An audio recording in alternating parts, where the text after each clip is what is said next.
So there's a question here, and this is a topic I wanted to get to. One of the things that I'm working on here in Southern California is municipal internet. The way I see it is that municipal internet is the permanent fix for this issue. Now that being said, I am 100% behind all net neutrality bills. I like your bill. And I think that's important. But, I feel like we're kind of just going to keep having this fight every couple years. We had it in 2015. We held the lines. We're having it now. We're working on holding the lines again. We'll have it again in 2021. And I think municipal broadband, when you take the internet out of the private corporation's hands, put it in the hands of the public, where it should have been in the first place. That's the permanent fix. So, do you have you entertained any ideas regarding municipal broadband?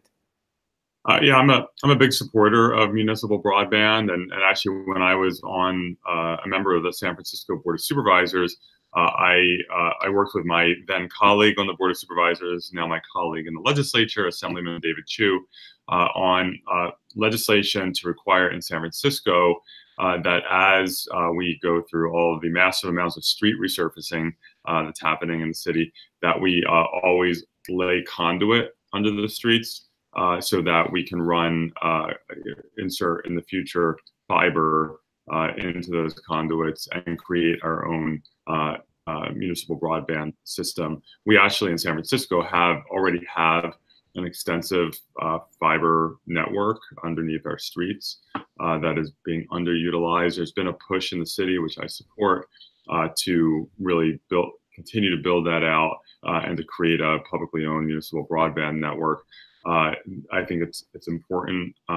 There's been some legislation in the legislature around it. Assemblyman Ed Chow has been active in this area from the LA suburban areas. And I think we're going to see continued momentum. So, what kind of pushback in your, for instance, did you get then? Because I know that, when you look at some of the cities that have been working on it, Longmont, Colorado, Fort Collins, they've faced a lot of pushback from the ISPs trying to sue them because it seems like the ISPs were kind of prepared for this in advance. Do you have any firsthand experience with that? Yeah, the ISPs definitely push back whenever you try to roll out a municipal broadband system, and we've seen that in San Francisco, absolutely. And in San Francisco, we're probably a little more able to resist that, but even here, it can be hard because they put out, arguments that, oh, this is just a waste of public money. We already have internet infrastructure. Why are you spending money on this when you have a homeless problem and all these other challenges? And so they really do wage a PR campaign against it. The other challenge that we have, of course, is, well, there is a cost issue, and that is real. But the other issue that we have encountered in San Francisco is sometimes bureaucratic resistance. Like, for example, when we passed the law to say that they have to lay conduit down when they're resurfacing the streets or doing the underground utility work, we got a fair amount of bureaucratic pushback because there is a cost to doing that. There is a time associated with it, so you have to sort of overcome that resistance. But it's doable, but it just takes tenacity. So, and I openly admit when it comes to the tech side of things, I'm not the expert. I try to lean on other people to kind of explain things, and I tap different resources. But where I'm at is just more of like a policy type question and understanding how important this issue is. And I've been following it since 2004.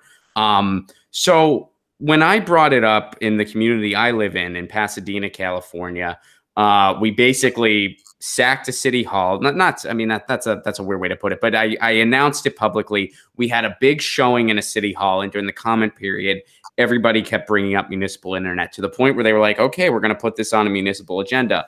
They did a study. They came back and they said, we can't afford this. And what they based it on was Beverly Hills is doing a fiber to the home project because Beverly Hills can afford that. Beverly Hills has a few bucks. And they kind of used what Beverly Hills was doing, applied it to the mileage of Pasadena, and was like, this would be an astronomical cost. We can't do this.